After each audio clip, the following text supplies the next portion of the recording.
kalau kita tersinggung dengan statement Ari Wibowo atau Presiden Jokowi, harusnya kita juga bisa berbangga hati, Pak. Artinya gerakan perlawanan kita sudah selangkah lebih maju untuk evolusi. Ini terkonsolidasi tidak? Karena saya tahu betul gerakan ini kan muncul dari UGM. Dan saya juga ikut langsung dalam kehadiran agenda itu. Jadi saya tahu persis awal mulanya seperti apa. Jadi saya sangat tersinggung tadi ketika disebut ini terkonsolidasikan gitu. Yang mereka ucapkan adalah benar. Yang saya hanya sesali adalah kenapa kemudian mahasiswa tidak dilibatkan dalam konsolidasi itu. Sampai situ. Kita akan beri kejutan dalam waktu dekat. Halo Sobat TN, ketemu lagi di Mimbar Bebas Diskursus Net. Para guru besar sudah turun gunung.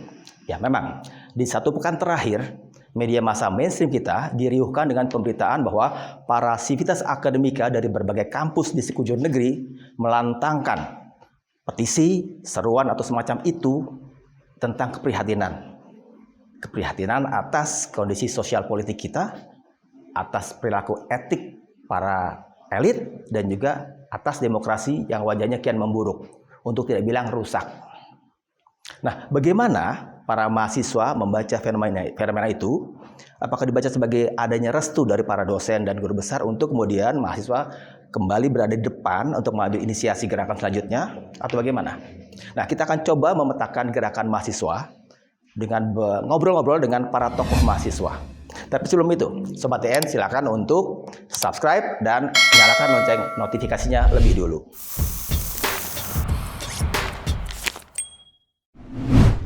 Sobat TN, ini dia 3 orang tokoh mahasiswa yang saya janjikan sebagai narasumber. Saya perkenalkan satu persatu ya. Dari yang paling jauh dulu deh. Ada Bung Melki Sedekwang. Ya, Bang. Sebanyak. Ex Ketua BEM UI. Ya. Ex ya, karena udah bukan pengurus lagi ya. Betul, Bang. Sejak kapan tuh, Melki? Sejak dinonaktifkan sepihak 18 Desember 2023. Oh iya. Melki pernah juga mencecap status sebagai Ketua BEM nonaktif ya. Ya. Lalu sebelahnya ada Bung Ihdan Nasar Husaini, Ketua BEM UIN. BEM UIN. Syarif Hidayatullah Jakarta. Kalau ini Ketua BEM aktif ya? Aktif. Mulai kapan tuh aktifnya? Jadi kita tuh sebenarnya baru ketua terpilih di 19 Desember. Jadi pemilihannya 19 Desember. Oh, belum lama ya? Belum lama. Itu terpilih jadi Ketua BEM Ya. atas usaha sendiri apa atas bantuan paman tuh? Nah, Waduh. Offset ini. udah Berupaya, mulai berupaya. panas. Potensi. Ada potensi. Yang terakhir nih, Siap. ada Bung Gilbran, supaya nggak salah nyebut nih ya, Iya, supaya Bang. nggak kepleset. Iya, Bang Insan. Gilbran Muhammad Nur, Siap. ex Selamat. Ketua BEM UGM ya. Iya. Udah ex ya. Sudah, karena yang baru sudah terpilih dan siap untuk tampil juga. Oke. Ini kita mau ngobrol-ngobrol dulu ya. Tentang saya berangkat dari ya fenomena tadi itu yang saya buka sebagai pengantar bahwa dijurubicarai oleh para profesor itu ada semacam bola salju snowball efek berangkat dari petisi Bulak Sumur Jogja ya di 31 Januari ya. Untuk kemudian hari-hari berikutnya sampai sekarang bahkan mungkin ke hari-hari ke depan masih akan ada kampus-kampus lain yang menyambut gerakan itu. Gimana Bung bertiga ini sebagai tokoh mahasiswa membaca itu? Dari Gilbran dulu deh. Karena saya lihat ada foto Gilbran di antara deretan Prof. Kuncoro ya. Iya, Prof. Kuncoro. Nah, itu diajak ngomong untuk merumuskan Ya, petisi Bulak jadi Sumur mahasiswa. itu adalah inisiasi dari mahasiswa dan sivitas akademika yang disalurkan lewat yang namanya Pusat Studi Pancasila, PSP. Jadi di UGM ada beberapa pusat studi dan salah satunya adalah Pusat Studi Pancasila. Nah, di situ ada 2 agenda, Mas, sebenarnya ya. Yang pertama ada diskusi internal sivitas akademika di Balai Senat Akademik UGM. Jadi Balai Senat itu semacam ruangan paling sakral di UGM. Di situ tempat pengukuhan guru besar, di situ tempat pembahasan isu strategis nasional, dan kita membuat diskusi internal di situ. Ada sekitar 150 sivitas akademika yang datang, yang hadir, mulai dari alumni, wakil rektor, 2 mantan rektor, kemudian Wakil rektor aktif ya berarti? wakil rektor aktif, sekretaris universitas aktif, kemudian dewan guru besar, majelis wali amanat, dan alumni dan dosen yang lain lah, guru besar. Termasuk ada Mas Uceng dan segala macam di sana. Nah, di situ kita berdiskusi dan mendengarkan orasi intelektual dari beberapa tokoh, Mas. Termasuk saya juga di situ. Wah, mantap. Dan dari hasil diskusi itulah dibuat namanya petisi Bulat Sumur yang kemudian dibacakan di Balai Rum. Balai Rum itu lantai 1 dari Balai Senat, dan ya kami sampaikan yang diwakilkan oleh Dewan Guru Besar Prof. Kuncoro dari Fakultas Psikologi. Gitu Bang Insan. Kalau Melki kan sempat ada nada-nada bahwa para dosen, guru besar kurang support terhadap gerakan mahasiswa. Sampai kemudian muncul yang kemarin tuh dari Profesor Harfi Suti. Apa memang betul begitu ya di UI? Jadi sebenarnya di UI itu ada sedikit anomali ya, hal-hal yang cukup unik gitu. Jadi ketika kita banyak menyuarakan soal isu-isu sosial, Bang, gitu. Memang ada beberapa dosen yang mungkin seringkali antipati, seringkali kemudian memilih untuk berpihak pada kekuasaan dan lain sebagainya. Pernah juga kita mendemo rektorat gitu. Ini fungsionaris-fungsionaris rektorat yang ada dosen-dosen aktif pun kontra sama gerakan mahasiswa. Tapi fenomenanya sangat menarik, terutama menjelang pemilu 2024 sampai di tahun 2024 ini, bahwa ketika Pak Jokowi yang dulu sangat kita puji-puji, rupanya hari ini penuh caci maki publik gitu. Yang kita sangat banggakan, dosen-dosen dan guru besar kita pun kemudian melakukan yang sama gitu, dengan cara-cara yang lebih akademik, intelektual gitu. Dan kalau dikatakan apakah nuansanya sama di UI, saya bisa katakan bahwa hari ini akademisi UI, intelektual UI sudah bangkit, Bang. Jadi kalau dulunya mungkin memilih untuk tidur siang sejenak, membiarkan mahasiswa yang banyak aktif muncul di permukaan, hari ini dosen dan Dewan Guru Besar itu sudah terang-terangan di publik berbicara bahwa dia akan mensupport seluruh gerakan mahasiswa, akan hadir juga sebagai tidak hanya mensupport gerakan mahasiswa, tapi hadir sebagai elemen masyarakat sipil yang siap untuk bergerak aktif. Dan yang paling penting, Dewan Guru Besar yang waktu itu dibacakan oleh Prof. Tuti ya, Harikrisnowo, ada juga Profesor Sulis yang sangat saya hargai, Prof. Anis, mantan rektor juga gitu, dan banyak sekali guru-guru besar, itu dibacakan habis Disnatalis UI, Bang. Jadi Disnatalis UI memang sedang ramai-ramainya di UI, ada seluruh jajaran rektorat dan dekanat, dan Dewan Guru Besar. Yang unik setelah Dewan Guru Besar itu selesai Disnatalis, mereka kemudian membacakan itu di depan gedung rektorat kan. Yang tidak ada di situ rektor kita, Pak Ari Kuncoro. Ya, saya rasa publik tidak perlu bertanya, karena dia mantan komisaris BUMN. Satu. Yang kedua, dia adalah orang yang kemudian seringkali memberangus kebebasan akademik mahasiswa dalam kampus. Yang ketiga, rektor UI ini ya rektor yang, saya tuh bingung, Bang. Rektor UI kita ini 11-12 sama Kuyang. Susah ditemui dan mistis. Gitu. Karena saya sepanjang jadi ketua BEM UI tahun 2023 tidak pernah bertemu sama sekali dengan rektor. Apalagi mendengar rektor menyuarakan isu-isu yang mendukung gerakan mahasiswa ataupun gerakan sosial. Jadi memang anomalinya di UI adalah tidak dibacakan langsung oleh fungsionaris rektorat ataupun dekanat, tapi Dewan Guru Besar yang kemudian banyak bersuara di publik itu terkumpul menjadi satu dalam forum wadah Dewan Guru Besar, menyatakan genderang UI bertalu kembali kemarin gitu, seruan kebangsaan gitu. Dan saya rasa itu jadi angin segar baru di UI, karena dulunya memang kita sempat tidur siang panjang, akhirnya kita bersuara lagi gitu, Bang. Melki pengen bilang bahwa rektor UI main aman gitu, nggak pengen berbenturan dengan pemerintah. Kan ketika pemilihan rektor pasti kita tahu kan, lewat Menteri Pendidikan itu kan hak pilihnya pemerintah ada 35% kan. Itu kira-kira yang mau Bukan main aman, Bang. Emang pengen selalu aman. Ya? Gitu. Rektor UI begitu. Ini nggak akan diralat ya omongan ini. Nggak akan diralat. Nggak akan dipublikasikan. Kalau dari Idan, kan kalau nggak salah ada permintaan maaf dulu ya, Yes. ketika mau ada seruan atau apa namanya di semacam itu kan, karena jumlah mahasiswanya lebih sedikit dari dosen-dosen guru besar ya. Sebenarnya sih gini Mas, sebenarnya tuh yang terjadi di UIN Jakarta kan. Sebenarnya ada beberapa kemudian oknum itu untuk saya ini menyampaikan permintaan maaf ya. Dari saya sendiri untuk apa kemudian meminta maaf gitu loh. Kenapa? Karena memang untuk pembacaan manifesto hari itu, pembacaan deklarasi yang seperti itu mahasiswa sangat memang tidak dilibatkan. Oh gitu. Iya, tidak ada konsolidasi terlebih dahulu. Lah, saya ingin sebagai Dema UIN Jakarta, BEM UIN Jakarta itu menghadirkan pendidikan politik yang berkualitas. Seharusnya sebelum pembacaan manifesto itu harus ada konsolidasi dulu. Siapa tahu kemudian mahasiswa dengan pikiran kritisnya dia mampu mengaspirasikan gitu, menembus batas-batas yang mungkin saja civitas akademika itu tidak menembus batas itu. Nah, kita inginkan itu dulu, konsolidasi dulu gitu. Forum demokrasi seharusnya dihidupkan di situ dulu, baru kita kemudian muncul ke manifesto. Nah, yang menjadi pertanyaan saya selanjutnya adalah setelah pembacaan manifesto ini adalah apalagi gerakannya, sustain atau tidak? Kalau ingin gerakan itu kemudian sustain, mempunyai legitimate gitu loh, maka libatkanlah mahasiswa di dalamnya. Itu yang kemudian saya kritisi. Kenapa kemudian saya ini dimintai klarifikasi terkait pembacaan manifesto itu? Ya, karena saya tidak terlibat, ya buat apa saya minta maaf gitu. Saya tidak ingin mahasiswa UIN Jakarta kemudian menjadi komoditas politik saja gitu. Sampah politik. Saya tidak ingin seperti itu.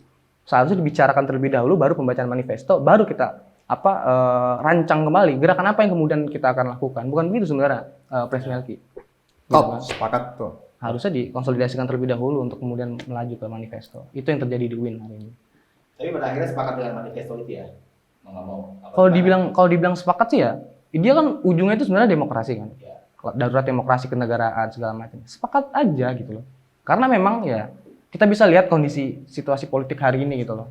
Cuma yang saya amat sesalkan adalah kenapa kemudian mahasiswa itu tidak kemudian diikutsertakan, dikhawatirkan tuh ya gerakan-gerakan pembacaan manifesto itu ya memiliki berpotensi memiliki konsolidasi gelap gitu loh. Itu yang kita khawatirkan. Itu kayak baca 10 menit selesai udah. Ya besok mau ngapain gitu. Sering terjadi kayak gitu tuh. Ya belum lama juga ada beberapa masalah kayak tolak politik dinasti gitu kan. Tolak dinasti sepakat gitu loh. Tapi ayo sok monggo kita konsolidasikan lebih dulu, kemudian ajak mahasiswa gitu loh. Jangan kemudian datang 10 menit cabut, gitu loh. Saya nggak sepakat dengan itu sebenarnya.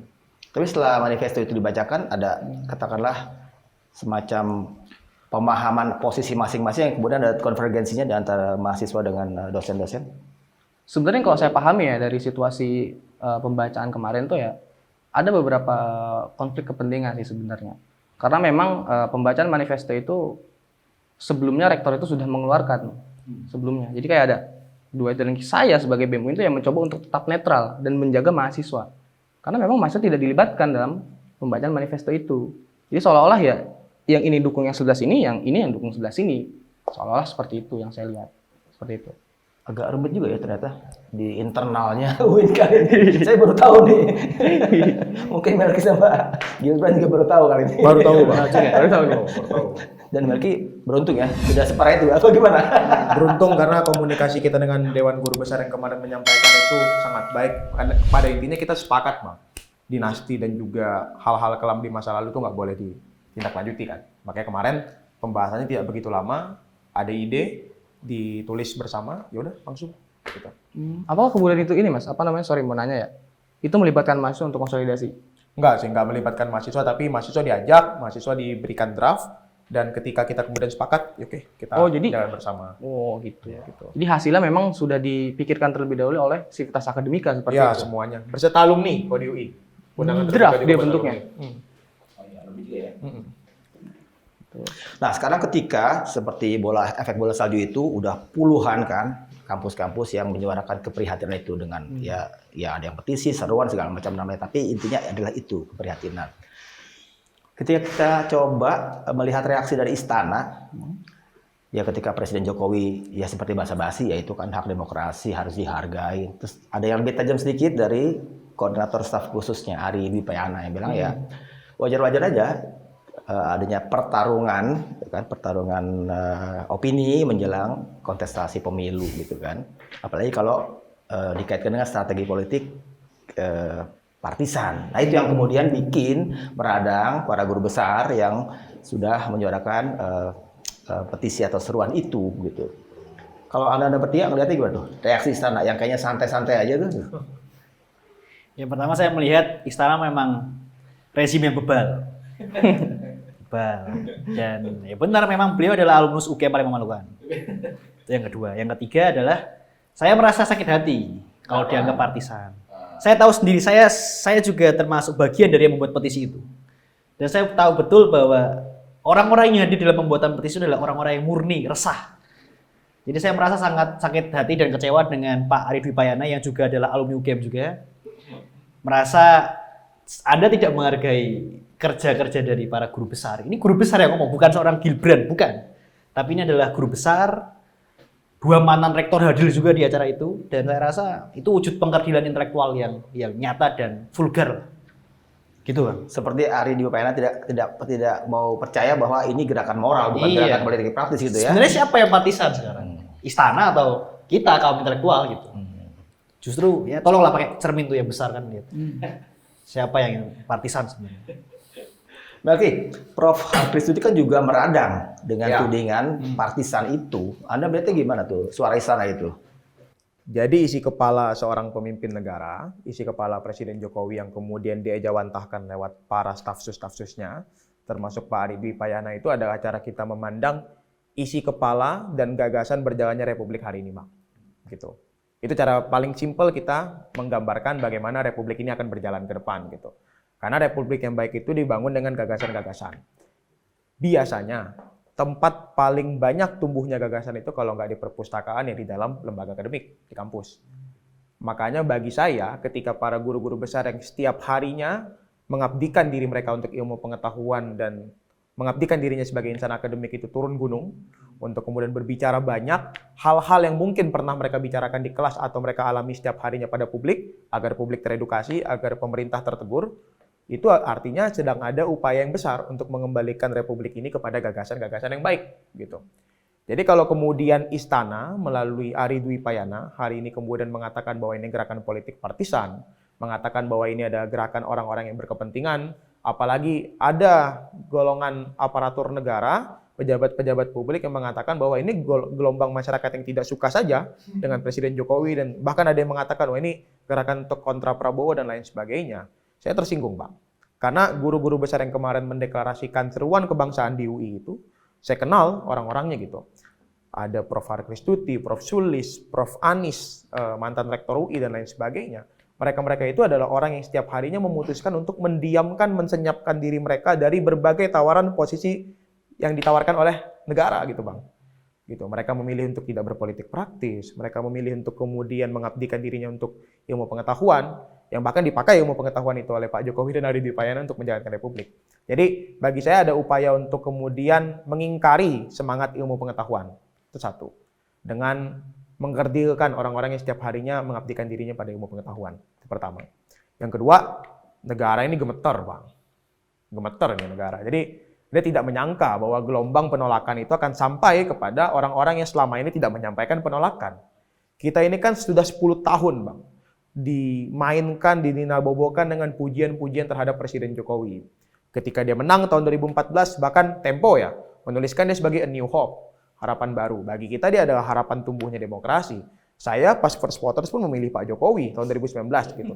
Karena Melki, seorang non-muslim dari ujung paling barat Pulau Kalimantan, merasa Pak Jokowi merepresentasikan saya sebagai orang yang bukan siapa-siapa, bukan anak siapa-siapa, bisa kemudian menjadi pemimpin gitu. Saya memilih Pak Jokowi. Begitupun mungkin para guru besar itu. Dia melihat ada semangat demokrasi di situ. Semangat untuk kemudian menjanjikan harapan yang sama bagi semua orang. Hari ini harapan itu semua sirna kan? Dengan pencalonan Gibran. Dengan bagaimana konstitusi dilangkahi. Dengan bagaimana kita melupakan berbagai hal-hal kelam di masa lalu. Sehingga bagi saya, kita selalu memenuhi pujian-pujian dan akhirnya kita sampai kepada masa untuk akhirnya tidak lagi memberikan pujian-pujian, artinya negara sedang gemetar gitu. Dia tidak menyangka gelombang penolakan akan sebesar ini dan sedang memainkan pemadam kebakaran api. Dia sedang mengobarkan api fitnah, mengobarkan api ujaran kebencian dan lain sebagainya yang itu memang alat-alat negara hari ini kan. Menganggarkan biaya untuk buzzer, kemudian mengeluarkan influencer-influencer untuk kemudian mencuci, mempropaganda otak-otak publik dan lain sebagainya. Jadi memang negara kita selalu begitu kok, Bang. Jadi kalau negara ini gemetar, lihat saja indikatornya adalah muncul orang-orang untuk memainkan narasi-narasi publik dengan liar, menganggap publik kita hari ini bodoh untuk kemudian percaya bahwa ini gelombang politik praktis yang tidak suka dengan kekuasaan. Jadi justru bagi saya kalau kita tersinggung dengan statement Ari Dwi Payana atau Presiden Jokowi, harusnya kita juga bisa berbangga hati, Bang. Artinya gerakan perlawanan kita sudah selangkah lebih maju untuk revolusi. Gitu. Oh ya, saya jadi ingat tahun 2019 itu saya juga dapat undangan untuk mendukung Pak Jokowi.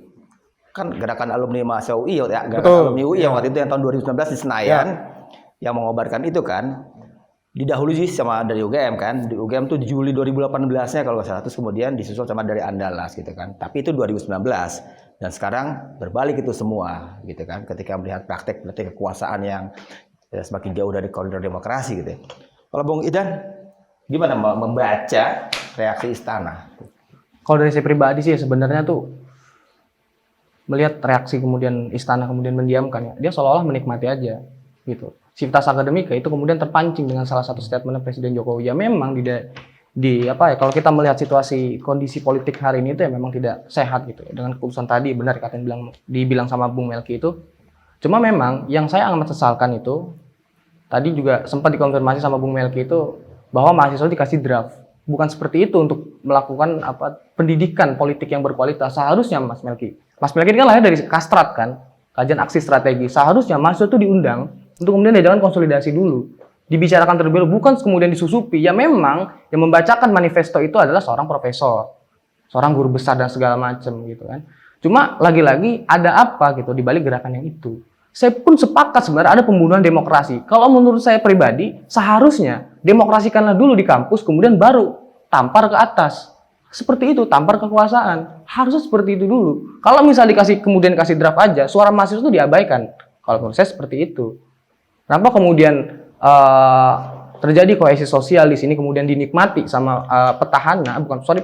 dinikmati sama istana itu seolah-olah ya istana bahwa bilang ya kalian udah kena pancingan gitu. Kalau saya lihat seperti itu. Dan untuk gerakan-gerakan seperti itu ya mungkin saja itu tuh ada konsolidasi gelap yang tidak melibatkan mahasiswa. Mungkin saja berpotensi seperti itu karena itu dibacakan begitu aja kemudian masuk disusupi dengan draft-draft gitu loh. Ketawa karena salah besar. Coba. Jadi gini maksudnya. Nah, itu kan deklarasi guru besar, Pak. Menandakan guru-guru besar kita hari ini turun gunung karena selama ini mereka mempercayakan gerakan sosial itu kepada mahasiswa dan gerakan politik partisan di parlemen yang memang seharusnya parlemen itu yang menjadi suara kita utama kan. Memang secara legal dia yang harusnya menjuarakan. Kalau parlemen itu berhasil harusnya tidak ada gerakan mahasiswa. Itu kan logika berpikirnya kan. Hari ini gerakan politik di parlemen itu lumpuh. Oposisi tidak ada gunanya, kehilangan taring. Hari ini gerakan mahasiswa kalau tidak terkondisikan pun direpresi oleh aparat keamanan dengan luar biasa intimidatif sehingga tidak mampu bersuara banyak. Hari ini guru-guru besar itu memilih untuk mendeklarasikan seruan kebangsaan, mendeklarasikan ujaran-ujaran mengedukasi publik dengan harapan, oke, kami adalah salah satu garda yang belum bersuara. Itu deklarasi guru besar. Di UGM pun begitu kan, inisiasinya deklarasi guru besar. Mengajak mahasiswa, mengajak siapapun yang ingin ikut serta. Dan ketika kemudian UI sudah ikut di dalamnya, bersepakat dengan draftnya, saya baca betul itu, saya yakin itu semua, saya tidak punya hal-hal yang bertentangan dengan semangat demokrasi yang seperti guru besar sampaikan. Saya pun melihat Prof. Kuncoro membacakan dengan luar biasa berapi-api, bagi saya tidak ada yang salah dengan itu. Sehingga sepertinya kita harus berhenti untuk kemudian mencurigai hal-hal yang belum bisa kita buktikan dan itu masih asumtif, karena itu asumsi. Itu asumsi. Yang fakta hari ini adalah pembunuhan demokrasi. Yes, itu benar. Ya, jadi maka dari itu sepertinya semua upaya untuk menuju penghancuran pembunuhan demokrasi yang waktunya sisa sebentar ini memang harus banyak dilakukan secara taktis. Jadi mungkin itu jawabannya gitu. Kalau dibilang tadi ada konsolidasi, awal mula gerakan ini muncul kan dari UGM. Dan itu muncul dari mahasiswa justru. Kita yang menyarankan kepada dosen dan guru besar untuk saat itu saya tahu betul teman-teman saya yang saat itu hadir di Pusat Studi Pancasila nyeletuk dengan para dosen di sana. Prof, ini kayaknya kita perlu bikin gerakan. Diterimalah oleh para guru besar, dikongkretkanlah gerakan itu sehingga tanggal 31 Januari kemarin muncullah gerakan itu. Jadi kalau dikatakan ini terkonsolidasi, tidak. Karena saya tahu betul gerakan ini kan muncul dari UGM.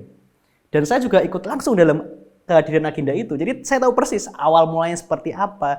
Jadi saya sangat tersinggung tadi ketika disebut ini terkonsolidasikan gitu kan.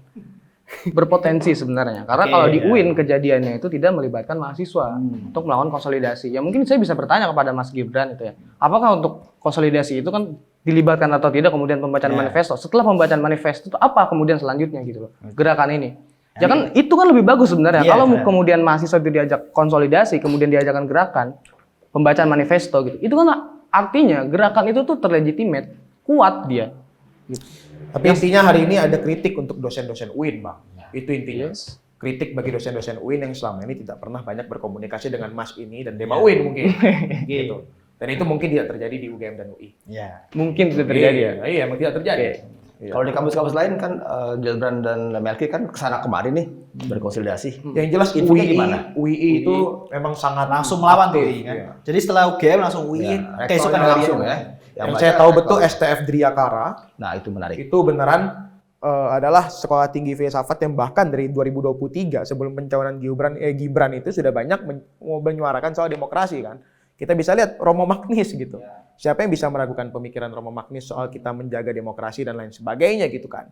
Jadi bagi saya sebenarnya STF Driakara dan lain sebagainya memang tumbuh dari kesadaran menjaga demokrasi, Bang. Gitu. Tapi begini sih menurut saya Mas ya. Menurut saya ini pribadi ya, maaf. Karena memang saya ini kan berangkat sebenarnya dari filsafat gitu loh. René Descartes dia bilang begini, dalam salah satu buku itu dia bilang tidak ada kecantikan yang sebanding dengan kecantikan kebenaran. Oleh karena itu, kenapa kemudian saya ini merasa dirugikan dalam gerakan itu? Karena kita tuh nggak diajak gitu loh. Kita tuh ingin mendapatkan kebenarannya terlebih dahulu. Ya René Descartes cuma berhenti sampai kepastian. Belum ada kebenaran, ini tuh sebenarnya mau kemana dan mau kemananya gitu loh. Hal itu yang saya amat sayangkan, sivitas akademika yang seperti itu, yang saya sangat sayangkan. Kecuali kalau memang dia ada ajakan terlebih dahulu untuk kemudian mengkonsolidasikan gerakan ini, kemudian sustain, itu lebih bagus. Segala tuntutan itu bagus sebenarnya. Demokrasi dan itu pun sebenarnya bentuk legitimasi atas kondisi negara hari ini. Ya, seperti itu. Itu yang saya amat sesalkan. Kenapa kemudian demokrasi yang dituju tapi demokrasi yang di dalam kampus itu tidak diimplementasikan? Itu loh. Ya memang itu adalah guru besar, benar kata Bung Melki tadi dengan menyebutkan dosen-dosen UI-nya dan segala macamnya. Tapi seharusnya dosen itu harus lebih paham terkait konsep demokrasi. Suara itu ya harus diindahkan seperti itu loh. Kalau misalnya kasusnya ini kemudian dibilang tuh ada kegentingan, ya saya harus bertanya kegentingan apa yang kemudian menciptakan gerakan yang terkesan terburu-buru gitu loh. Ada apa dengan pembacaan manifesto seperti itu tanpa melibatkan mahasiswa? Ada kegentingan seperti apa? Maka tadi saya bilang ini memiliki potensi adanya konsolidasi gelap gitu loh. Semuanya buruk di mata kami itu. Saya tidak ingin kemudian mahasiswa UIN Jakarta itu tidak bisa mengakses pendidikan politik yang tidak berkualitas. Nah, pendidikan politik yang berkualitas harusnya dihadirkan dalam konsolidasi. Mungkin profesor, guru besar itu punya pandangan secara akademis, tapi kita ini kan orang-orang lapangan gitu loh. Jadi seperti itu, Mas. Saya sangat menyesali ya. Sebenarnya kenapa kemudian ada gerakan tanpa adanya konsolidasi di dalam kampus terlebih dahulu. Seperti itu. Nah sekarang para guru besar sudah menjadi juru bicara, jadi garda paling depan untuk menyuarakan itu petisi, seruan, manifesto tentang keprihatinan yang tadi sosial politik, etik, dan demokrasi. Ya. Nah apakah para mahasiswa ini melihat itu sebagai tanda kutip restu dari dosen, dari guru besar untuk kemudian ya berada di garda paling depan lagi mengambil alih gerakan dengan menginisiasi itu? Gimana ngelihat dari Gilbrand? Yang pertama, gerakan soal demokrasi ini sudah muncul sejak para guru besar sudah menyuarakan. Jadi kalau dikatakan kita terpantik karena guru besar menyuarakan, salah. Ya. Bahkan Desember kemarin kita memberikan gelar alumnus paling memalukan kepada Pak Jokowi, yang kemudian kita diserang mati-matian. Dan ya, jadi kalau ada yang menyampaikan bahwa ada semacam klaim bahwa kita bergerak karena ada restu dari guru besar, saya rasa kurang tepat karena justru kita lebih dahulu yang menggerakkan itu. Cuman hadirnya puluhan kampus yang menyuarakan ini dalam konteks sivitas akademika tentu akan menambah daya gedor. Tentu. Dan kalau ditanya kedepannya apakah akan ada gerakan, tentu akan ada gerakan massal. Gitu, Bang Insan. Ada gerakan massal. Gerakan, insya Allah ada gerakan dari mahasiswa. Coba Bang diperdalam lagi, dielaborasi lagi dong itu gerakan mahasiswa yang akan ke depan itu. Nah mungkin teknisnya nanti kita bahas. Yang jelas sudah ada konsolidasi. Semalam dari forum BEM-DIY sudah mengadakan konsolidasi. Kemudian besok dari Kejair memanggil di Jogja juga akan mengadakan konsolidasi. Hari ini forum Cik Ditiro juga sedang mengadakan konsolidasi. Jadi di Jogja tuh ramai sekali lah soal konsolidasi. Siap untuk memanaskan isu demokrasi ini. Sebenarnya ini bukan restu sih Bang. Saya juga kurang sepakat kalau dibilang ini restu. Gitu ya. Jadi gerakan untuk menjaga demokrasi itu punya semua orang. Bukan punya mahasiswa yang harus direstui guru besar. Itu satu. Yang kedua sepakat dengan Gilbrand. Bahkan saya dan Gilbrand itu sudah ada di Gedung Juang November lalu gitu. Mendeklarasikan bahwa kita sudah jauh dari semangat Sumpah Pemuda. Kita sudah jauh dari semangat demokrasi. Dan jangan biarkan demokrasi itu sumur jagung. Makanya kita kemana-mana bawa simbol jagung gitu kan. Itu dari bulan November. Desember berkeliling, Januari sampai hari ini Februari. Jadi gerakan menjaga demokrasi sudah cukup lama. Tapi bagi saya itu bukan sekedar restu Bang ya, kalau dari guru besar itu. Deklarasi guru-guru besar itu menandakan bahwa hari ini gelombang masyarakat yang tidak suka dan gelombang masyarakat yang kemudian benci dengan pembunuhan demokrasi itu semakin banyak. Itu. Hari itu tuh bukan menandakan ada gerakan politik partisan atau bukan menandakan ada gerakan sengaja untuk pemakzulan apalagi apa, enggak ada mengarah kepada politik praktis. gerakan deklarasi guru-guru besar itu menandakan bahwa hari ini sedang ada pembunuhan demokrasi dan kami benci itu. Bagi saya itu konkret. Bagi saya itu menandakan bahwa hari ini tindakan pembunuhan demokrasi yang dilakukan secara telanjang oleh Presiden Jokowi itu sudah mulai dibenci oleh publik gitu. Jadi ini harusnya menjadi pengingat bagi kekuasaan untuk tetap berjalan pada koridor-koridor demokrasi yang seharusnya gitu. Dan kalau dikatakan apakah ini kemudian membuat mahasiswa jadi semakin bersemangat, ya bisa saja menjadi lebih bersemangat. Tapi pada intinya bukan itu yang harusnya menjadi semangat utama kita. Semangat utama kita adalah kita menggedor kekuasaan ketika dia sudah lari jauh di luar tracknya. Semangat kita adalah meyakinkan kekuasaan untuk tetap berjalan pada jalur demokrasi. Semangat kita adalah terus menghadirkan kepercayaan pada publik bahwa selalu ada masyarakat sipil yang berada di luar untuk kemudian bisa menggedor kekuasaan sekali-kali dia salah gitu. Karena power tends to corrupt, absolute power corrupt absolutely, kata Lord Acton gitu. Jadi memang selalu harus ada penggedoran kekuasaan yang masif yang dilakukan oleh gelombang masyarakat sipil. Karena kalau enggak ya kayak Presiden Jokowi sekarang setiap hari dipuji-puji publik, setiap hari dibilang merakyat. Setiap hari dibilang demokratis karena tidak lahir dari tradisi-tradisi yang otoriter gitu. Setiap hari dibilang produk asli reformasi karena memang berbeda dengan banyak sekali politisi-politisi sebelumnya. Tapi dia adalah orang yang sama yang membunuh demokrasi, mematikan semangat reformasi dan membuat kita semakin jauh dari koridor demokrasi. Jadi memang kekuasaan itu harus terus-menerus diingatkan, jangan terus-menerus dipuji gitu. Dan deklarasi guru besar itu menandakan bahwa hari ini kita semua harus mengalihkan pujian itu kepada pengawasan kepada Presiden Jokowi gitu. Dan lepas dari persoalan internal dengan dosen guru besar tadi itu, mau dibawa kemana tuh BEM UIN? Apakah sepakat satu garis koridor dengan Melki, dengan Gibran? Saya sepakat Mas sebenarnya untuk menanggapi kemudian untuk mengawas tadi kan pemilu hari ini tuh. Cuma lagi-lagi nanti kita akan sediakan gerakan, kita akan lakukan gerakan dengan mengaktifkan demokrasi terlebih dahulu dalam kampus. Jadi bukan yang tadi dibilang sama Bung Melki, jadi kayak mahasiswa dikasih sama draft. Bukan, justru di UIN nanti kita akan buat draft. UIN hari ini tuh bukan diam, tapi UIN hari itu menolak untuk ditunggang. Seperti itu loh. Gerakan-gerakan seperti itu bagus, tujuannya ke demokrasi. Bagus, gitu loh. Tapi bukan berarti yang di draft ditunggangi ya. Iya, yes. Saya tidak bilang itu, gitu loh. Iya, Tidak bilang itu. Ada klarifikasi, Bang. Iya. Jangan sampai publik salah menilai. Iya. Karena saya percaya Prof. Hartwis Tuti, Prof. Sulis, Prof. Anies, dan semua Dewan Guru Besar itu tidak ingin menunggangi mahasiswa dan ingin meyakinkan kepada publik bahwa seluruh keluarga besar UI menolak. Yes. Hidup sama Melki ya? Udah ada konfirmasi dari Mas Melki Iya. gitu kan. Kalau di UIN nanti yang saya akan lakukan adalah membuat draft, bukan dikasih draft. Itu saja sebenarnya. UIN sudah saya bilang hari ini. Bukan diam, tapi menolak untuk ditunggang. Kita akan jaga, kita akan kawal betul demokrasi hari ini gitu loh. Cuma dengan cara mengaktifkan demokrasi terlebih dahulu. Gitu. Isu-isu yang tadi sudah dibilang keputusan MK dan segala macam, kita melihat itu. Tapi perlu ada kajian terlebih dahulu yang melibatkan mahasiswa sebagai pendidikan tadi yang saya bilang harus berkualitas. Sekarang saya mau tanya target-target nih Mas. Kalau saya sempat ngobrol juga di podcast di siniar kayak gini sama katakanlah itu 3 orang aktivis gerakan mahasiswa 98 reformasi penumbang rezim Orde Baru. Kalau mereka ya sudah mendefinisikan diri sebagai oposisi dengan target jelas pemakzulan Jokowi, ya kan? Berharap pada parlemen dengan katakan ada hak interpelasi, hak angket segala macam, karena itu jalan yang paling beradab kan secara demokrasi kan. Tapi targetnya jelas pemakzulan Jokowi. Terus juga ada kemudian pernah juga ngobrol di sini ya dengan aktivis petisi 100. Sama juga isinya itu kan. Mereka oposisi yang benar-benar targetnya ya pemakzulan Jokowi gitu kan. Kemudian adili kan dengan segala macam itu. Mahasiswa punya target seperti itu? Pemakzulan Jokowi atau gimana? Pertama untuk dari konsolidasi dari mahasiswa belum ada kesepakatan kira-kira tembakannya seperti apa. Cuman yang jelas berangkat dari keresahan yang sama soal demokrasi.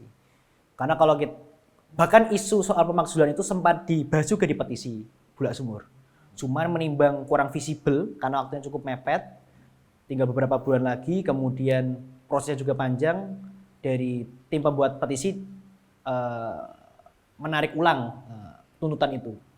Jadi saya rasa kalau bicara soal pemakzulan, saya rasa di dalam waktu yang semepet ini kurang cukup visible.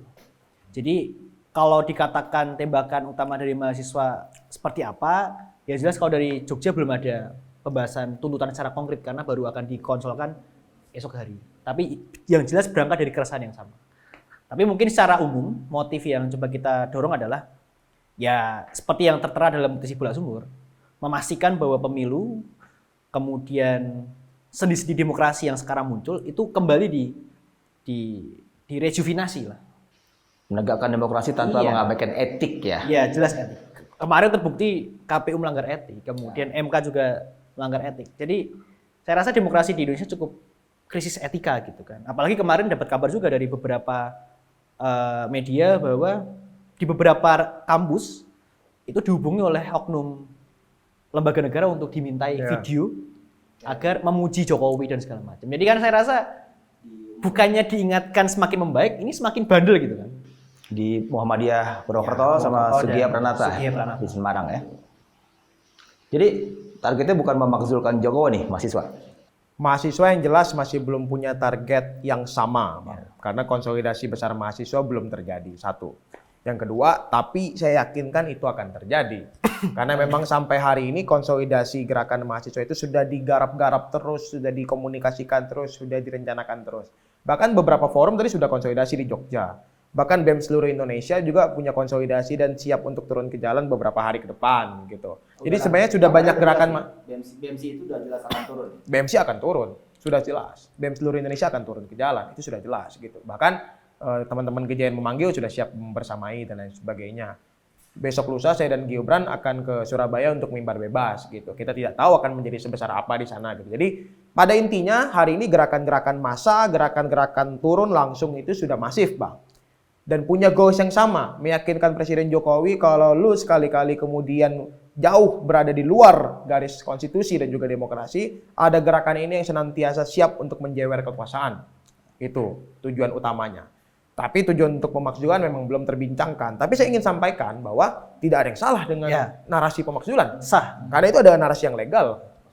Diatur di pasal 7B Undang-Undang Dasar 45 gitu. Dengan berbagai macam prosedurnya, dengan melibatkan MK, dengan melibatkan MPR, dan lain sebagainya. Dan Mbak Bivitri Susanti sudah sangat terang menyampaikan bahwa Presiden Jokowi memenuhi unsur-unsur di pasal 7B gitu. Dia kemudian melakukan perbuatan tercela dan lain sebagainya yang sudah sangat terang, itu kemudian melanggar. Jadi tinggal kita tunggu keberanian parlemen gitu. Kalau kita berkaca pada gerakan-gerakan reformasi tahun 90-an bahkan 98 ada gabungan kekuatan oposan yang besar kan, Bang, gitu. Mungkin Bang itu lebih tahu gitu. Ada gerakan oposisi di parlemen yang saat itu tiba-tiba menguat gitu kan. Ada gerakan kekuatan massa, masyarakat sipil yang kemudian bergerak turun ke jalan. Ada kelompok intelektual dengan Forum Demokrasi Gus Dur, Amin Rais, Muhammadiyah, Cak Nur dan lain sebagainya yang kemudian menguat gitu. Hari ini intelektual dan gerakan mahasiswanya sudah masif gitu. Kita tinggal menunggu gerakan oposan di parlemen untuk kemudian mengkonkretkan banyak hal ke depan. Dan jika pemakzulan itu kemudian dianggap sebagai cara yang legal, ya lakukan. Karena kita harus berpacu pada hal-hal yang legal gitu loh. Ini Anda berdua kan di Gibran, terutama Gibran dan Melki. Itu kan kita tahu runtang-runtung kesana kemari kan. Sebagai aktivis mahasiswa ini, runtang-runtung ya konsolidasi atau apapun namanya yang kita mungkin juga belum ya dapat bocorannya tipis-tipis tadi itu spillnya kan gitu kan.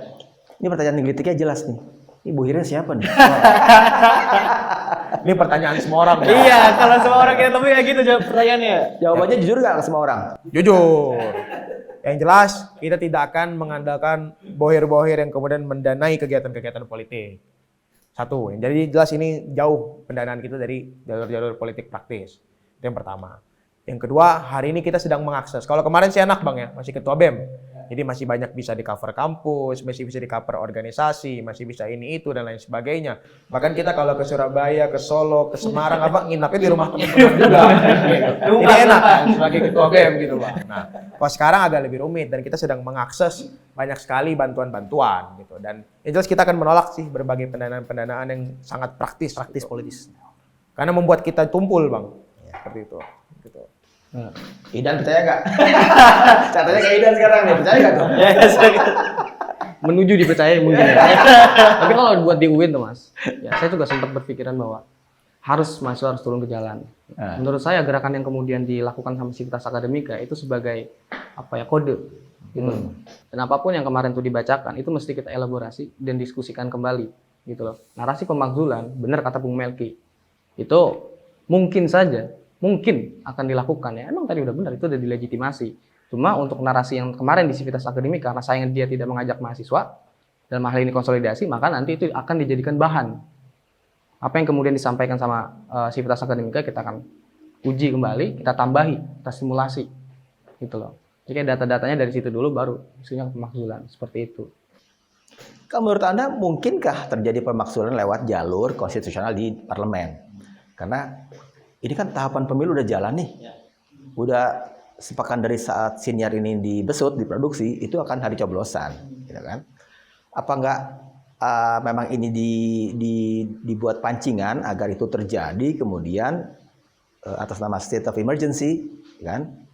Presiden ambil alih semua, pemilu ditunda, dan kemudian masa jabatannya diperpanjang. Itu kan skenario lama gitu, yang dimotori oleh Kodari gitu.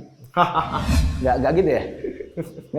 Ya, sebenarnya narasi state of emergency itu kan udah berkembang luas dari tahun 2022, Bang. Sejak ada isu penundaan pemilu, perpanjangan masa jabatan, dan lain sebagainya gitu kan.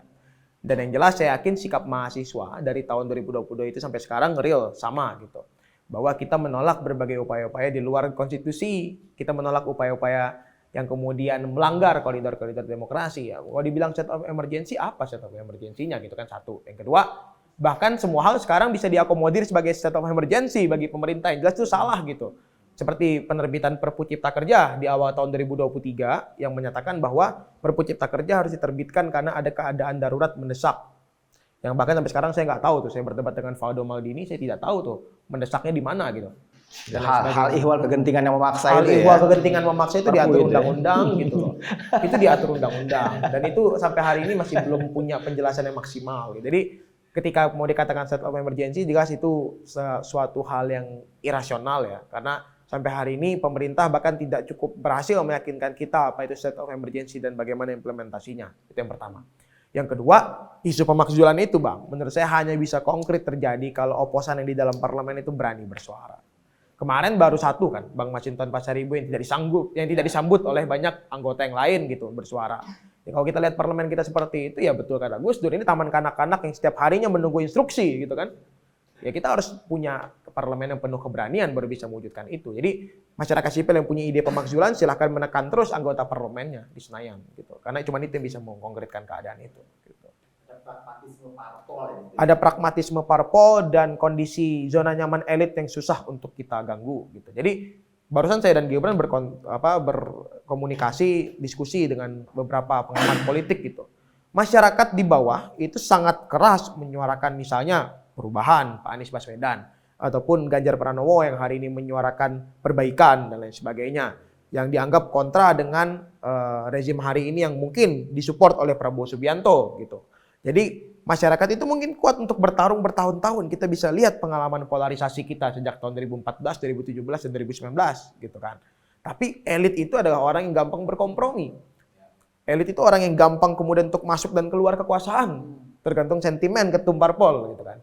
Jadi itu yang kemudian harus kita tekan hari ini gitu. Jadi gerakan mahasiswa, gerakan intelektual itu hanya mampu mengkonkretkan hal-hal baik gitu yang transformasional kalau kemudian oposan kita di parlemen mampu bersuara banyak gitu, Bang. Parpol masih ya nggak jauh-jauh dari transaksional jadi. Iya, ya. Bang. Jadi parpol kita ini kalau nggak abu-abu ya abu-abu. Nggak ada putih dan hitam. Ini kita ngomong soal Gibran nih. Ada yang bilang dia duri dalam demokrasi karena karena dialah seorang Gibran ya, bukan Gibran ya, Gibran lah. Mirip-mirip ya. Ya muncul kerutan yang seperti sekarang dari MK ketika ada pasal yang diloloskan oleh sang paman, ya kan, di luar pasal umur yang belum memenuhi syarat, tapi ada frasa yang membuat dia bisa lolos kan. Dan kemudian atas perkara itu ada MK yang dibentuk dan membuat sang paman dicopot dari jabatan sebagai ketua MK. Lalu berapa hari lalu, tanggal 5 kalau nggak salah ya, DKPP, Dewan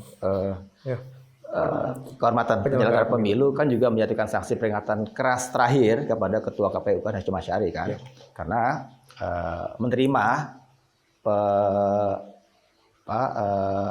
Gibran sebagai cawapres itu, pencawapresan itu tanpa melalui konsultasi dengan DPR dan juga memproduksi aturan turunannya kan.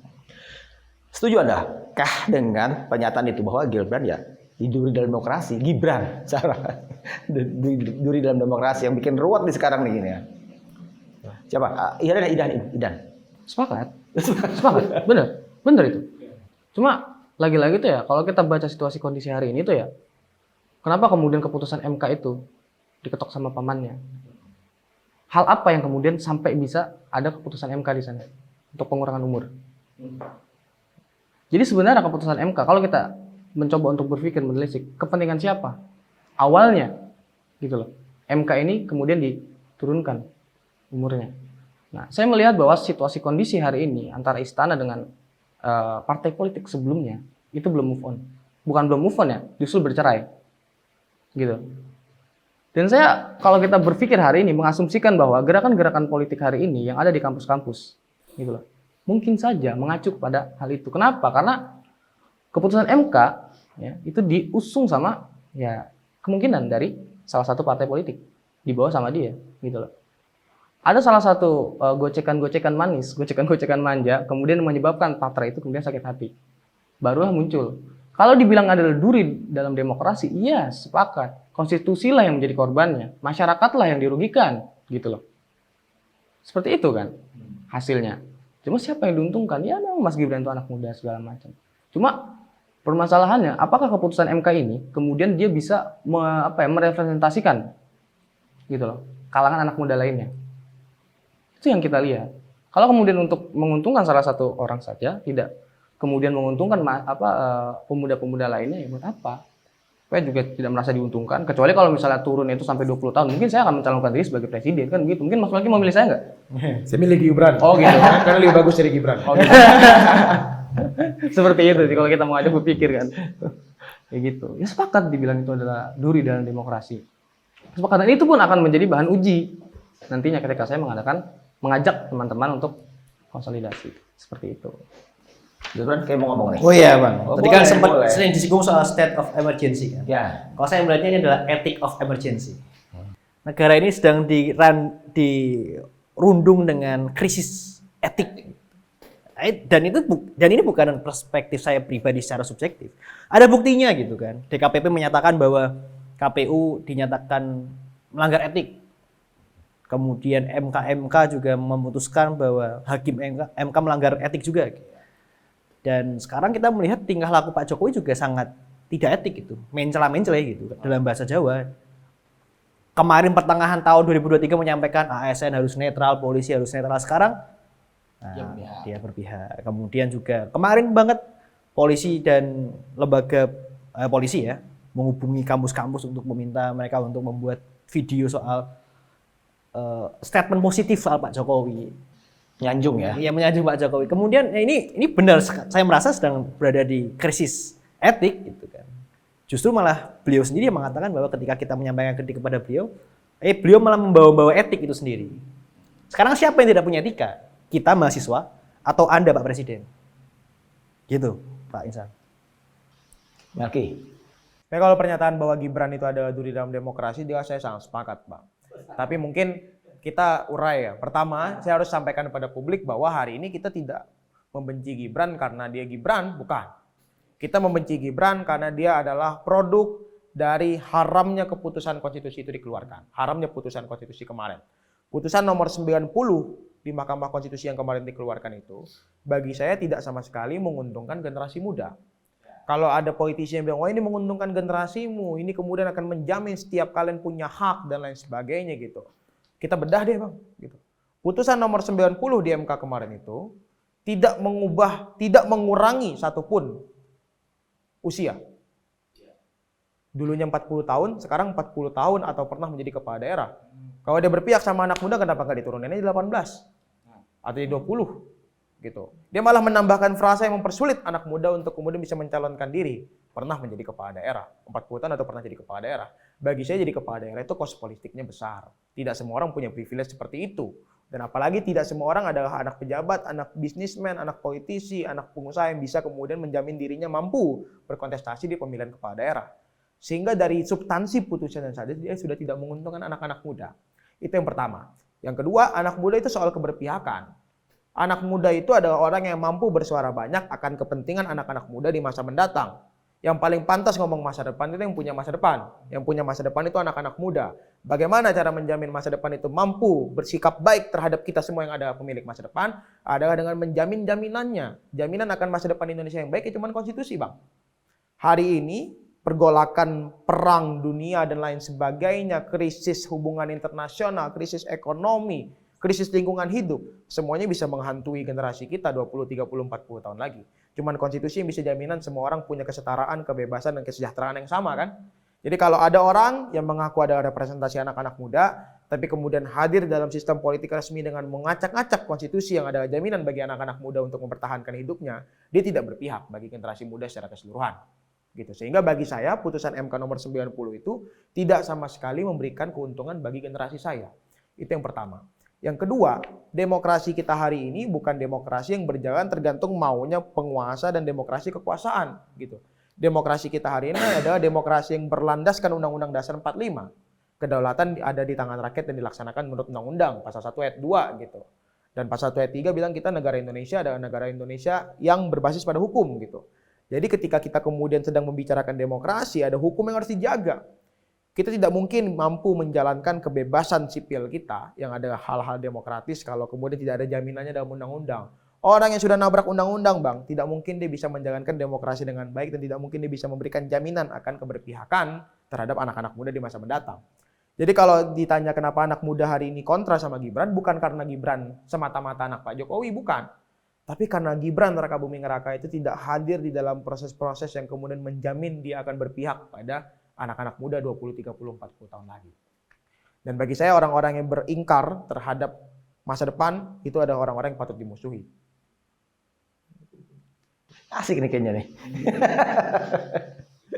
Nah, ketika Gibran melewati proses-proses yang banyak yang sepakat bahwa ini cacat secara etik di MK, terus kemudian di DKPP kemarin, tapi kan tetap sah nih, tidak mempengaruhi pencawapresannya. Jadi gimana para mahasiswa melihat pemilu yang coblosannya di seminggu ke depan ini, masihkah dianggap legitimate atau gimana? Siapa dulu? Kita bebaskan. Dan deh. Senior dulu aja yang dulu deh. Kenapa ngomong gitu? Oke, Gibran. Jangan ngomong dari tadi. Minumnya habis soalnya. Nah, kalau bicara soal efek dari putusan Ya di MK KPU iya, ya dan MK ya. Di KPP iya kan itu kan dianggap cacat etik 2 kali jadinya tuh dengan subjek yang sama. Jadi gimana melihat pemilu nanti di 14 Februari? Saya merasa pemilu legitimasinya? 2024 ini adalah pemilu yang paling kelam yang pernah saya amati. Apa dalam itu? pasca reformasi ya. Definisi kelamnya gimana nih biar nggak ada multitafsir? Iya. Dalam konteks etik terutama ya. Dalam konteks etik terutama.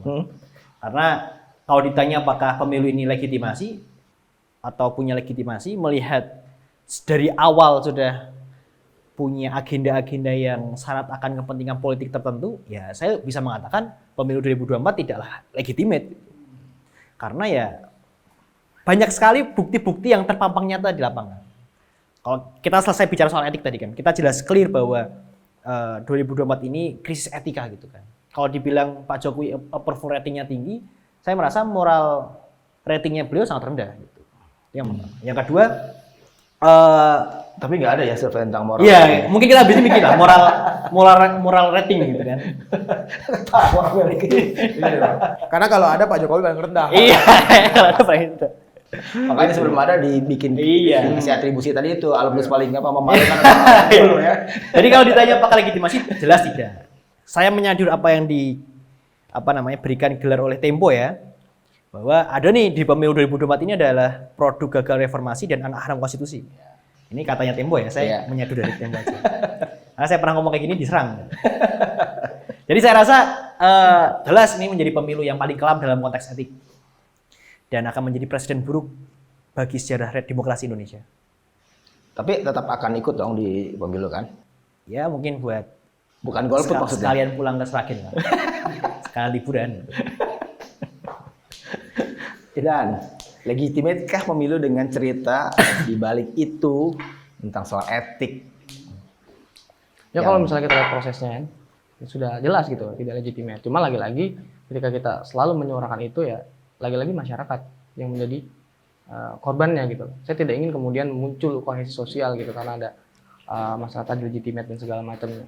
Nah, kita ingin bahwa kita berdamai. Berdamai dalam apa? Dalam tindakan represif dan vandalis. Tapi untuk berdamai dalam pertengkaran pikiran itu harus bertengkar. Gitu loh. Untuk isu-isu legitimate seperti ini, itu kita akan konsolidasikan terlebih dahulu dengan mahasiswa. Tidak kemudian saya memutuskan bahwa ini legitimate atau tidak gitu. Kalau secara sehat, ya itu memang tidak legitimate. Secara akal sehat seperti itu. Tapi bagaimana nanti opini publik memandang? Apakah nanti bisa dibilang, ditunggangi semua segala macam? Tidak. Kita akan rumuskan ini secara bersama, tapi kalau dipandang secara akal sehat itu jelas, sepakat dengan kata Bung Gilbran. Ya, tidak legitimate. Sudah apain gitu kan? Tapi kecoblosan pemilu dong, itu hak politik yang sayang dong kalau nggak di. Yes, iya itu harus. Siapapun yang terpilih nanti, maka yang menang rakyat kan gitu. Siapapun yang terpilih nanti, maka itu yang kita lawan kan gitu aja, simpel aja. Sepakat nggak dengan katakanlah pernyataan dari Romo Magnis bahwa pemilu bukan untuk memilih yang terbaik, tapi untuk mencegah yang terburuk berkuasa. Iya, maka pilihlah yang buruk. Maka pilihlah yang buruk di antara yang terburuk. Saya sempat, itu juga terdapat kok di bukunya Politik Islam tuh karya Pak Quraisyab, cuman saya sempat pelintirkan gitu loh. Tetap aja dibilang tuh pemilu ya kita memutuskan untuk mencari yang terbaik di antara yang paling terbaik. Cari yang baik di antara yang terbaik, cuma saya plesetin aja di buruk di antara yang terburuk gitu. Melki. Ya sebenarnya kalau dibilang legitimate apa enggak, ya sudah jelas tidak legitimate. Mengapa? Karena bahkan sejak awal saja prosesnya sudah tidak memenuhi syarat-syarat dia untuk menjadi legitimate gitu kan. Dia melanggar etik, dia melanggar konstitusi, dan bahkan dia melanggar moral-moral publik yang adalah common sense kita hari ini gitu. Kenapa melanggar moral-moral publik yang adalah common sense kita hari ini? Harusnya Pak Jokowi, Presiden Jokowi itu sudah mampu untuk bersikap tegas ketika dia kemudian menikahkan adiknya dengan Ketua MK. Bagi saya itu adalah pelanggaran moral pertama, perbuatan tercela pertama yang dilakukan oleh Presiden Jokowi. Karena dia membiarkan itu terjadi dan tetap membiarkan dirinya sebagai posisi presiden dan Anwar Usman dalam posisi Ketua MK. Harusnya dia mengetahui ada konflik of interest yang besar. Harusnya dia mengetahui ada moral-moral publik yang tercela dengan keputusan ini.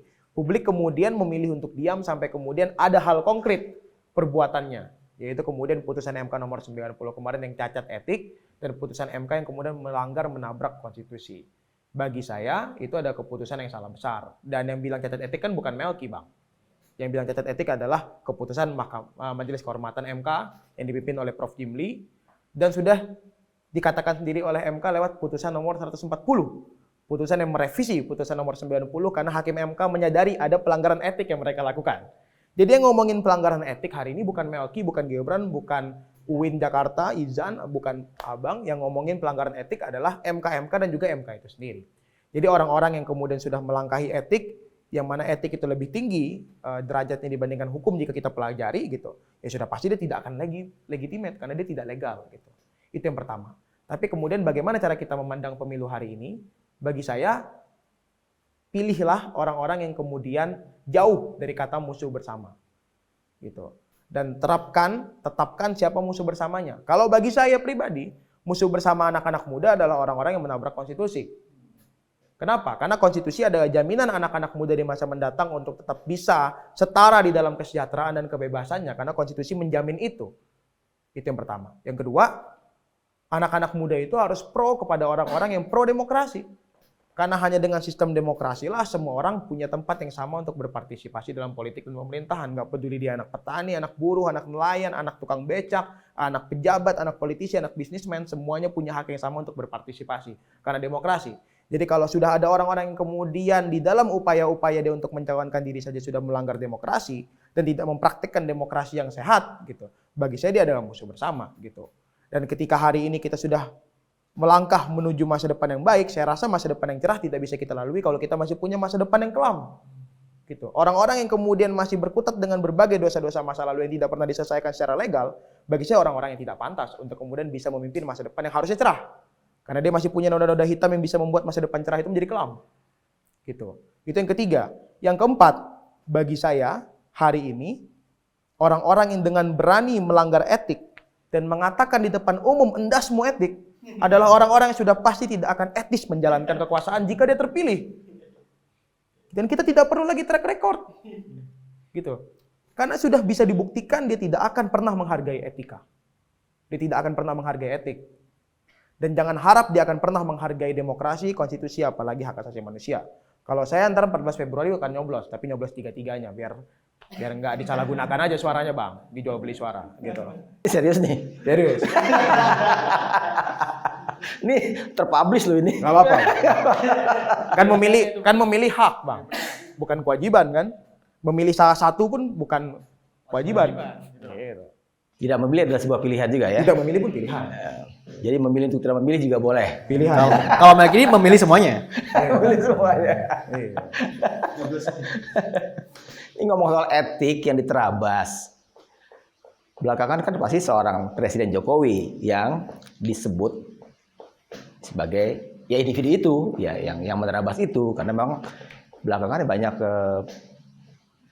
perilaku politiknya yang katakanlah ya dikategorisasi sebagai menerabas etik itu ya, sebagai kayak politisasi bansos gitu kan, mobilisasi aparat negara gitu kan ya. Gimana bertiga nih melihat ya tentang seorang presiden itu yang perilakunya belakangan seperti itu gitu. Mau diapain jadinya? Oh. Mau diapain ya? Bingung juga kita, karena kita udah melakukan banyak hal, tapi masih ngeyel. Jadi kita bingung ini kan mau gimana lagi ya? Ya kalau gerakan taktis ke depan jelas ada gerakan masif dari teman-teman mahasiswa. Ya. Itu kapan sih? Kapan dan seperti apa baru kita konsolkan dekat-dekat ini.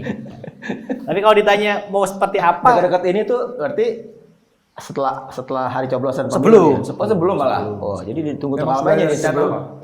Kan tinggal seminggu lagi di hari coblosan. Iya, Jadi sebelum itu akan ada gerakan masif itu. Bener-bener deket-deket inilah gitu kan. Yang jelas sebelum pencoblosan. Bahkan kalau di Jogja itu tanggal 12 udah dikonfirmasi ada mimbar bebas. Tanggal 10 rencananya juga akan ada gerakan juga. Itu masih jadi bukan cuma di Jakarta ya. Jogja, kalau di Jogja ya. Kalau Jakarta belum dibahas secara konkret ya. Jadi ya itu yang akan kita perbuat kepada Pak Jokowi. Kita udah bikin kajian ratusan halaman tahun kemarin bahas soal MK. Bahkan kita bahas soal putusan MK itu 3 kajian. 3 kajian hanya buat bikin kajian soal MK. Kurang kajian apa itu kan? Kemudian kita juga udah bikin diskusi yang judulnya biasa-biasa aja sampai judulnya nyentrik udah. Yang terbaru kemarin kan kita bikin petisi yang menyentil secara langsung beliau. Jadi udah banyak hal kita lakukan, cuma nampaknya beliau yang satu ini memang cukup sukar lah untuk dinasehati. Atau Melki punya gagasan baru mungkin yang lebih cemerlang. Kalau kita punya gagasan baru yang lebih cemerlang, harusnya Presiden Jokowi udah jatuh sejak lama. Harusnya. Gitu. Nyatanya masyarakat sipil hari ini sudah sampai kehabisan cara untuk mengingatkan Presiden Jokowi bahwa dia sudah berjalan jauh di luar koridor demokrasi dan konstitusi. Tapi yang jelas bagi saya semua tindakan Presiden Jokowi hari ini jahat dan memalukan.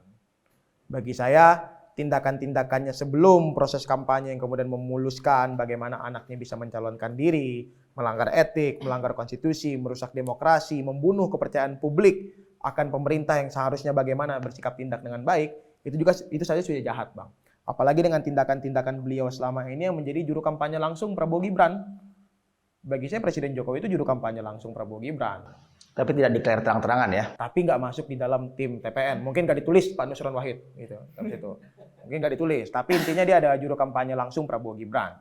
Karena bagi saya dia kemudian secara terang-terangan sudah menyampaikan pada publik bahwa Presiden punya kebolehan kampanye. Saya bersyukur beliau menyampaikan itu, Bang. Saya bangga beliau menyampaikan itu. Karena Akhirnya beliau jujur pada kita semua. Kita tidak perlu lagi menerka-nerka dia akan berpihak dan berkampanye atau tidak. Dia sudah menyampaikan sendiri, Presiden boleh berpihak. Presiden boleh kampanye. Artinya dia sudah akan pasti siap melakukan hal itu. Walaupun terakhir dia bilang saya tidak akan berkampanye. Walaupun mungkin dia bilang ASN, TNI, BIN harus netral. Tapi netralitas itu harusnya betul-betul dipraktekkan dan disiarkan kepada seluruh aparatur negara, Bang. Hari ini kita bisa lihat bagaimana kepolisian, tentara, BIN, dan bagaimana aparatur negara itu kemudian dalam tanda kutip, menurut banyak sumber, diarahkan untuk memenangkan salah seorang paslon. Bagi saya ini ada keputusan yang salah besar, mengingkari semangat demokrasi kita hari ini, satu. Yang kedua, kita bisa melihat nih bagaimana Tempo udah menulis juga soal bansos, gitu kan. Politisasi bansos di mana-mana. Publik seakan-akan harus berterima kasih pada Presiden Jokowi karena dia menyediakan bantuan pada kita setiap harinya. Yang akan dilanjutkan dengan makan siang dan susu gratis, gitu. Bagi saya, ini adalah tindakan-tindakan yang kemudian menjauhkan kita dari marwah pemimpin yang seharusnya. Pemimpin itu harusnya membawa kita ke dalam kesejahteraan yang tidak fana, Bang. Bansos kita hari ini ada bukti bahwa pemimpin itu gagal menerapkan kesejahteraan yang murni. Sehingga publik harus setiap harinya menunggu bansos. Padahal kalau kesejahteraan itu berhasil negara ciptakan, publik tidak perlu lagi menunggu bansos. Publik bahkan bisa saling membantu sesamanya sendiri yang kesusahan.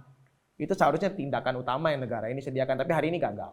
Bansos adalah salah satu bentuk kegagalan negara yang secara bangga hari ini dipraktekkan dan dikampanyekan oleh Presiden Jokowi. Bagi saya ini salah besar. Dan kalau Presiden Jokowi hari ini kemudian sudah melakukan hal-hal itu, maka bagi saya masyarakat sipil dan terutama pemirsa diskursus ya, yang hari ini menonton harusnya sudah paham bahwa tindakan ini inkonstitusional. Tindakan ini jauh di luar koridor demokrasi. Tindakan ini adalah tindakan yang jahat, merusak demokrasi kita secara terstruktur, sistematis, dan masif. Dan ini harus dilawan, apapun caranya. Gitu. Ada tambahan nggak, Ihdan? Kita akan beri kejutan, Mas. Kita akan beri kejutan. Akan bikin kejutan? Kita akan beri kejutan. Kenang-kenangan ke Presiden Jokowi lah di akhir masa jabatannya. Kejutan itu akan kita bicarakan di kampus sama teman-teman. Pun kita juga menghimpun data-data yang secara sukarela dikumpulkan sama Civitas Akademika. Semua yang mereka ucapkan adalah benar. Yang saya hanya sesali adalah kenapa kemudian mahasiswa tidak dilibatkan dalam konsolidasi itu. Sampai situ. Kita akan beri kejutan dalam waktu dekat. Boleh dong spill tipis-tipis di sini. Yang namanya kejutan kayaknya nggak perlu di-spill deh. Tipis-tipis aja gitu. Ntar malah Presiden Jokowi ngejutin kita, Bang. Waduh, itu gimana kalau kayak gitu? Gitu ya. Ya kita bikin kejutan lagi. Bahkan ledakan. Bikin kejutan. Saling kejut mengejutkan. Cuma memang bicara perihal bansos sebenarnya tidak patut untuk dilakukan gitu loh. Karena memang itu dari rakyat dan untuk rakyat. Tapi penerima manfaatnya bukan rakyat. Itu kan sudah disampaikan oleh salah satu paslon yang sepakat dengan itu gitu loh. Jadi bansos itu dipersonalisasi oleh presiden ya? Yes, selama ini juga kita kan selalu Gitu ya. diputar-putar dengan kalau pakai definisi ya menyesuaikan ya. Bilang saja dikurangi gitu loh. Menyesuaikan BBM ya. Sepakat gabung lagi, bilangnya dikurangin gitu. Selalu dikasih definisi kemudian dengan aktivitas-aktivitas yang selalu membuat masyarakat ini ambigu seperti itu. Ini sekarang pertanyaan terakhir nih, karena Anda bertiga tokoh-tokoh mahasiswa. Terkhusus buat Melki sama Gilbran, yaitu yang saya bilang tadi di depan, runtang-runtung ke sana kemari kan, konsolidasi ke sana kemari kan. Pertanyaannya rada-rada personal, masuk ke wilayah personal. Anda berdua nih terutama nih ya, tokoh yang sama tadi itu kan, lebih penting mana? Lulus kuliah duluan, apa bela-belain negeri yang lagi butuh bantuan sekarang ini? Dan kemudian mungkin waktu Anda lebih tersita ke perjuangan. Kita sudah mempraktekkan, Bang. Kita lulus telat demi setiap harinya bergerak, gitu. Jadi itu sudah kita praktekkan setiap harinya dan tidak ada penyesalan, Bang.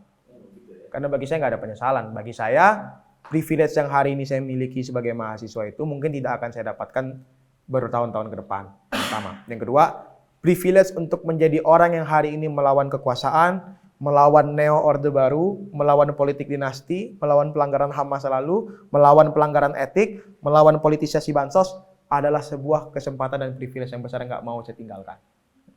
Jadi mengatasi soal waktu kuliah ya harusnya udah selesai harusnya, tapi ya bela-belain itu dia perjuangan dulu ya. Udah skripsi, Bang. Tinggal dilanjutkan.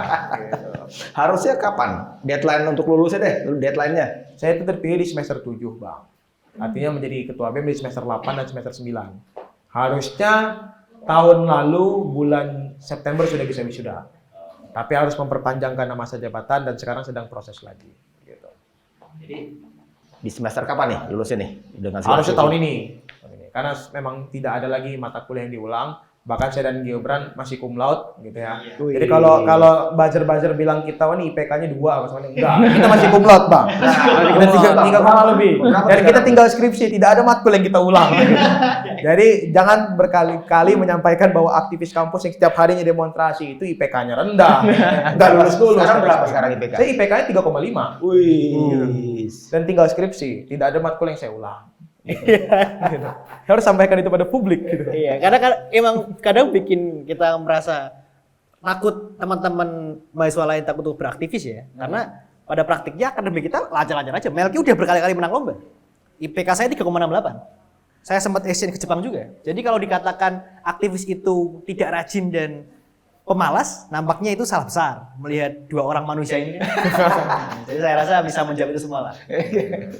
Dan nih dua senior di pengurusan BEM tuh udah cerita nih tentang kuliah tuh ya sebisa mungkin tetap akurasi ya dia. Jadi perjuangan jalan tapi kuliah juga nggak terlantar gitu kan. Betul. Dan saya kira sebenarnya ada sedikit kemiripan dengan Bung Melki ini. Saya juga terpilih kan di semester 7 gitu loh. Mungkin ya tadi kedua ini bisa menjadi masukan bagi saya tuh, stimulasi saya untuk kemudian bisa mengabdi kepada Indonesia ini, banyak ketimpangan-ketimpangan, banyak ketidakadilan dan segala macamnya gitu.